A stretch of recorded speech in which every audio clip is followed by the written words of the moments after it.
This is the C.E. Miller Ranch. It was settled in about 1881 or 2 by a guy named John Holland. He settled here because of the water in that canyon. He controlled the water in a big portion of this valley. He actually built a ditch that went by the house, went down into the flat about a mile, and then turned north and went north about 15 miles. There's a rock down there at the house. He used to have a team of mules.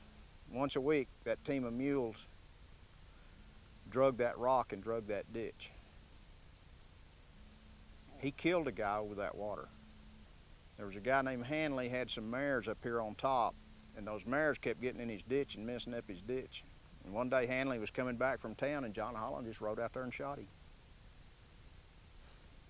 And that's the end of it. That's just one of the kind of interesting facts about this place. My grandfather bought this place in 1925,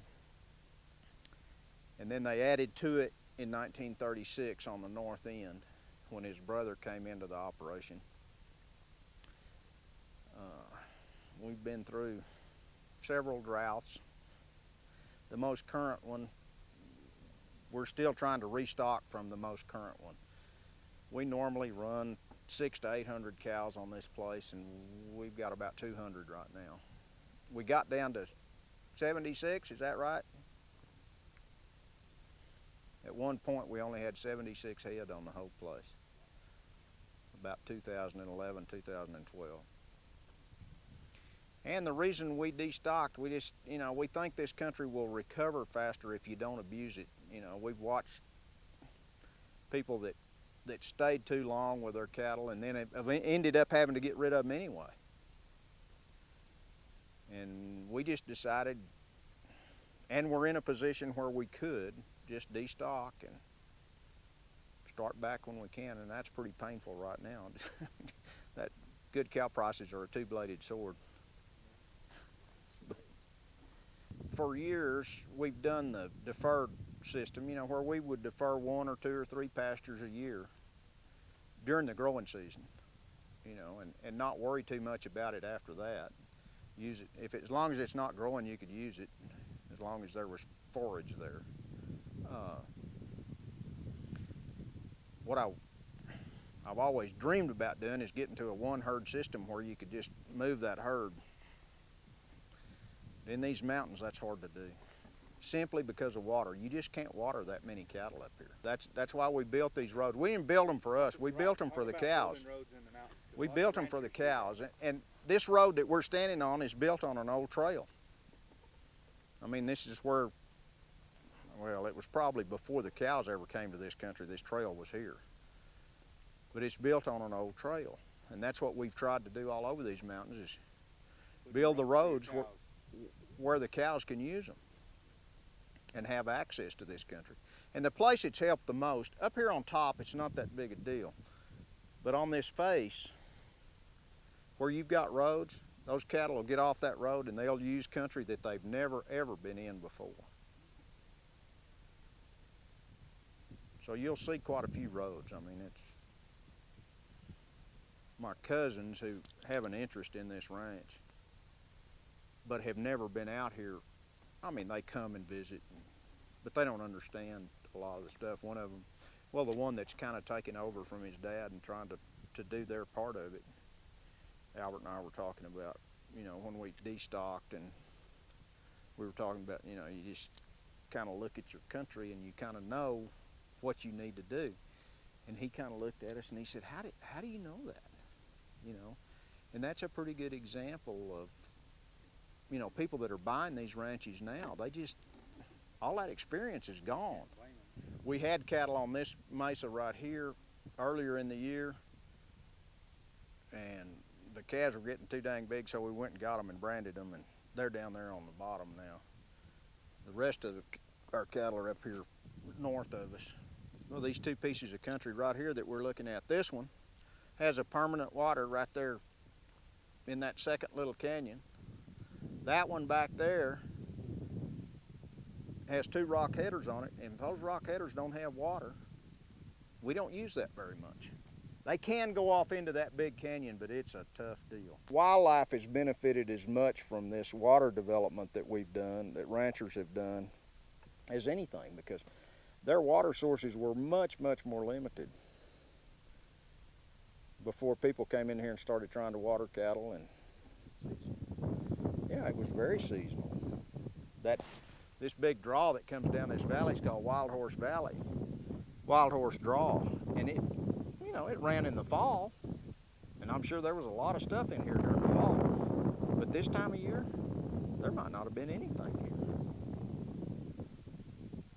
There was water in this canyon. No, there's 1, 2, about 3 more on down the mountains that I can think of, and there's nothing that way. As far as natural water source, there's nothing. We used to farm down here. We quit in 1975. We used to kill 40 deer a year off this place. You could go down to that farm and count 300 deer, just like that. When we quit farming, we were killing 10 deer a year,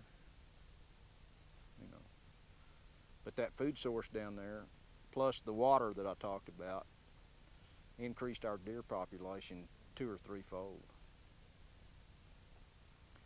But I'll also tell you this, when we had that farm going, all these juniper trees that you see, they all had a browse line on them.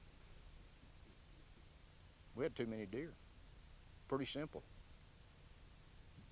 And that's what these people get into when they start feeding deer. Their population jumps up, but the habitat won't support it. When you start seeing that browse line, you better start thinking about what you're doing. Because you no longer have a ranch, you have a feedlot. We try to do everything. We have to do things to generate more income than just cattle. Because obviously when you have to destock, the cattle are not going to provide much income. So that's why we've done the shooting school, and we try to do some hunting. The hunting is limited. This year we're probably going to have a pretty good hunting year based on our quail population. We're going to have a ton of quail. The hatch is already beyond anything I've ever seen. We just bought some Hereford heifers, and then we bought some heifers that have a little bit of ear. They're basically Hereford, but they've got a little bit of ear in them.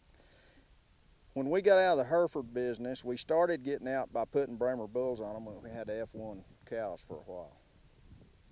That's probably the ultimate cow for this country. I might go as far as a quarter blood. They work fairly well, but they're not as good as the half blood. They're just a little bit harder to manage and work. And I like to say you got to have better cowboys that don't stir them up quite so much. But you'll never convince me that there's a better cow for this country than that F1. I don't know how familiar you guys are with those cows down there, but as far as I'm concerned, they're the most adapted cattle in this country. Who's that? Those Bright Ranch Hereford. Well, they've been here for a long time, and with them. And they've done a really good job of managing them. They're not too big, they're not too small. Yeah, they're a good set of Hereford cows. I don't think I want straight Herefords, but I certainly want part of that in the mix. This facility that we're standing in was built around 1918.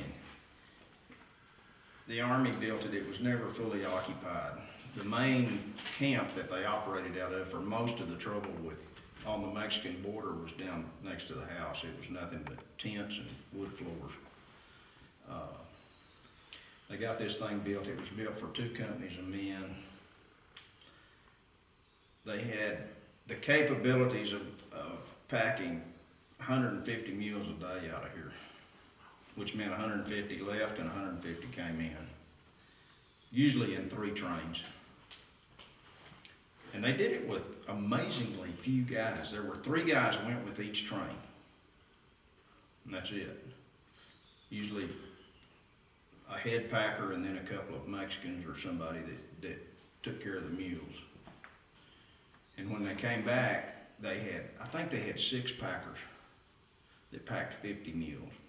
And they packed everything. I mean, they packed grain, hay,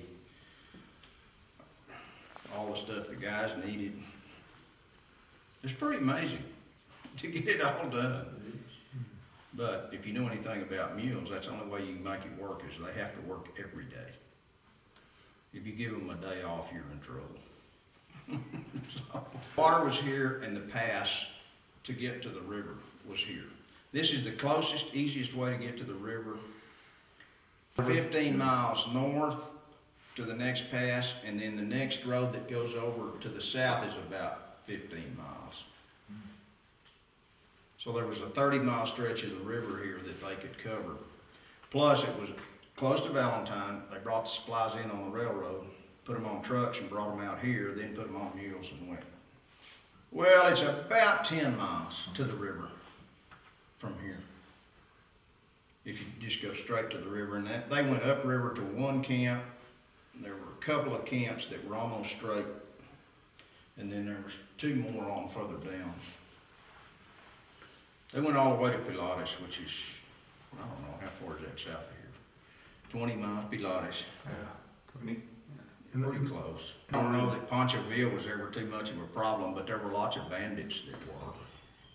You know, and some of them claimed allegiance to Ponchoville, and who knows who they were really.